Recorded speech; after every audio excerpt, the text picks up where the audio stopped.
Having a daily routine that can be repeated day in and day out is what helped me achieve consistency in the markets a lot sooner. In today's video, I'm going to lay out my full daily routine as a trader and show you guys exactly what I look for on a daily basis. I'm going to share with you guys my pre-market routine to what I look for in the actual trading hours, all the way to what I do in the after hours as well. So with that being said, let's get right into the video. So being able to develop a trading routine day in and day out is what's going to help you achieve consistency a lot sooner, and just being able to repeat the same things over and over again, because that's what trading is all about at the end of the day. It's about being consistent and doing the same things over and over again. So it's really broken up into 3 phases. So what we have is we have our pre-market, right? So we have our pre-market prep, we have our actual trading hours, and third, we have our essentially after hours. So the first thing I want to talk about is essentially my pre-market routines. For me, my day starts off at 7:30 a.m. Eastern Standard Time. I drink some water. I really just get ready to come straight to my desk right away. Some people do meditation, some people pray, some people just walk outside, some people go to the gym. Me personally, I wake up, drink some water, and get straight to the desk. So right here, this is my first 30 minutes. So right at 8 o'clock, what I have is my pre-market prep. So my pre-market prep is basically what I do every single morning coming into market open. So pre-market prep is very important. And out of the pre-market prep, some of the things I look for is, number one, I check the news. So the main thing that I look for coming into market open is I ask myself, right, do I have any red folder news? Right, red folder news means anything happening at 8:30 a.m. Eastern Standard Time. Is there, let's say, CPI? Is there PPI? Is there unemployment? So the first thing I do is decipher if there's any news that's going to be impacting the market. Second that I look for is I go over the charts and mark out key levels. So this being higher time frame, point of interest. What am I looking for on the higher time frames? Are we essentially trending? What is the higher time frames doing? Are we in trending markets? Are we in consolidating markets? Basically, asking yourself, what are we doing on the higher time frames? Are we in trending markets? Are we consistently making higher highs, higher lows? Are we in a bearish market? Are we making lower highs, lower lows? Or are we trending on the higher time frames? To be able to analyze the higher time frames, we first start off on the weekly time frame, and then you go on to the daily time frame, and then you go on to, let's say, the 4-hour, 1 hour, and below, and then you go on to the lower time frames, right, your intraday setups.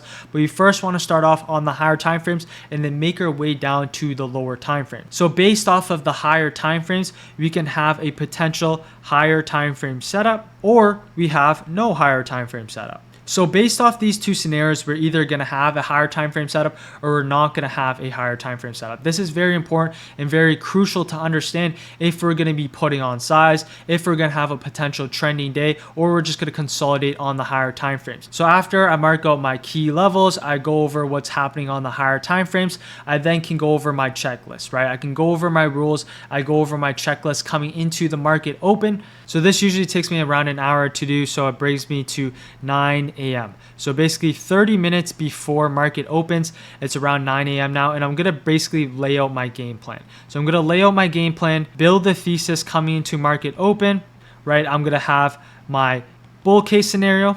I'm going to have my bear case scenario. So based off these scenarios, I usually have around 3 to 4 top watches coming into the day. So I have around 3 to 4 tickers that I'm looking at coming into the day. So if one ticker doesn't present itself, I can always look at other tickers. But I basically mark out my watches from highest probability, right? Let's say that's an NVIDIA play towards the open. And then let's say number 2, I'm looking at Tesla. And number 3, let's say I'm looking at the QQQ. So I'm basically breaking off my top watches into exactly what I'm looking for. If I'm looking for an NVIDIA potential push towards upside, that's going to be my main watch. And then I have a secondary watch, which is the Tesla towards upside, and maybe the Qs towards the upside as well. So basically, I lay out my full game plan coming to market open, and then coming into market open. This is very important. So coming into the day right now, it's already 9:30 a.m. EST. This is basically the market open. This is where pre-market prep comes in, right? Do we have anything that we're watching coming into the day, right? Majority of the time, you're not going to be looking for a trade coming to market open. So the first 30 minutes is what I classify as an opening play.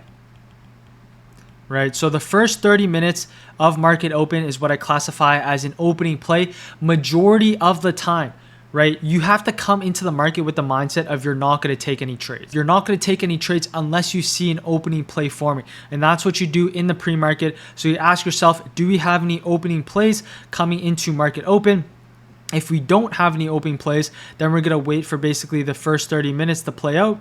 And then if we wait for the first 30 minutes to play out, right, then we have what's called our intraday setups. So after the first 30 minutes plays out, if we don't take any opening plays, what's going to happen is we have an intraday setup. And this basically means that setups form intraday wise, that we previously did not have any information coming into market open.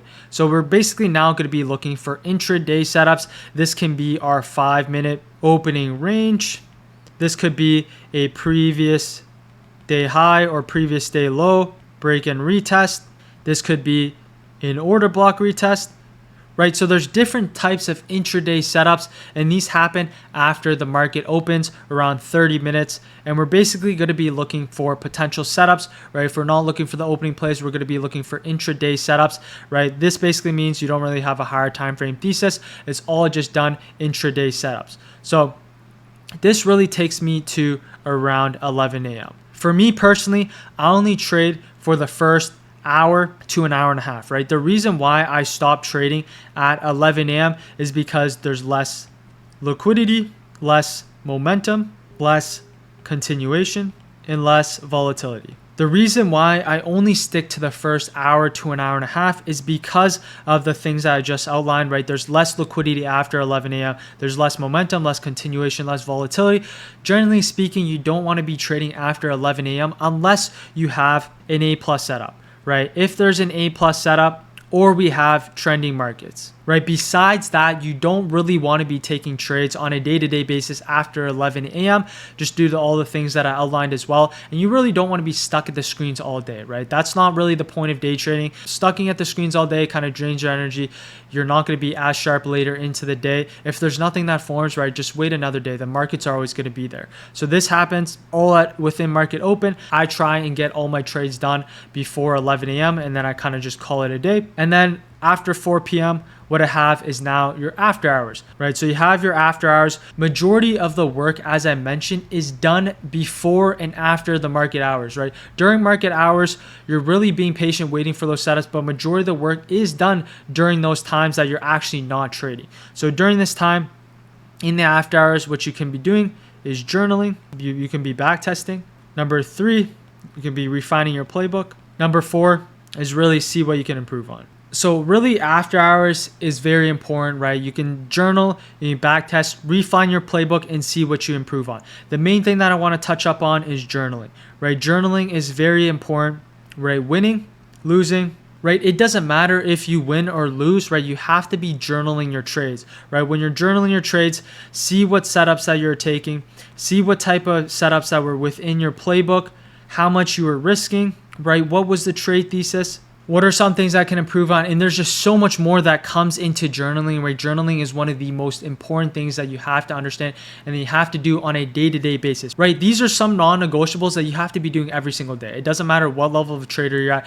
You have to be doing your pre-market routines. You have to be journaling. You have to be backtesting, refining your playbook, seeing what you can improve on. There's always things to learn when it comes to trading, right? It's a never-ending process where you're always going to be learning as a trader and just refining your system, learning, seeing what you can improve on. As long as you try and improve every single day, you're going to become a lot better of a trader as you kind of go on with your trading journey. Other things that are really good as well is having like a good work-life balance, right? You don't want to always be at the screens all the time, right? You want to spend time at the gym, right? Your mental health, going on walks, right? Spending time with friends and family. Having a work-life balance is very important when it comes to trading, right? You don't always want to be at the screens all day, every single day. You want to be going to the gym, right? Physical health, mental health, going on walks, right? Spending time with friends and family. These are all important things as well when it comes to trading. So what you really do outside of trading is going to reflect in your trading. So if you have a good routine, right? You spend quality time with friends and family, you take care of yourself. That usually means you're going to take care of yourself in the markets as well. So these are just some of the things that I look for on a daily basis, kind of briefly go over exactly what I look for.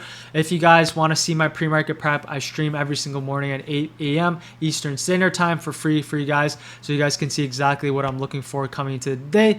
If you guys enjoyed that video, I appreciate if you guys drop me a like and sub, and I'll see you guys next week for a brand new video. Peace.